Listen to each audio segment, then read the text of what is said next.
All right, so the way these massaging seats work, there is 4 bladders in each corner, 1, 2, 3, 4.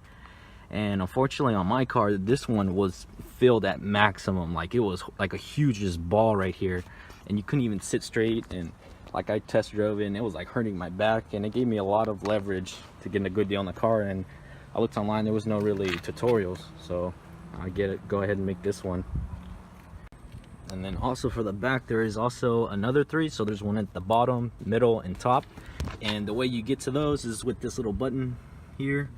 So you cycle through. So like when you first turn it on, you go up, and that's the top one, middle, bottom, and then inflate and deflate.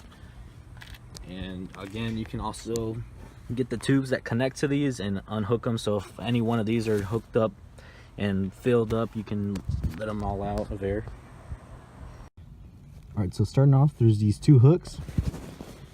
And the way I found easiest if you just just pull them down like this, where they just pop straight out, just like tug down. All right, so basically these are the hooks. They're just hooked in. There's one on both sides.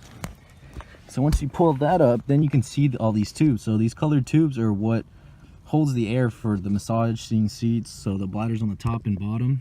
So there's a little metal button on them, and if you just hit that, you press that, it'll disconnect. Let me see. Boom. So if they have air in it, like a lot of it, as soon as you hit that button, this thing will shoot out. So that's what you want to hear. That's what happened to my car. And as soon as I disconnected that, I just left it disconnected because it was a recurring problem.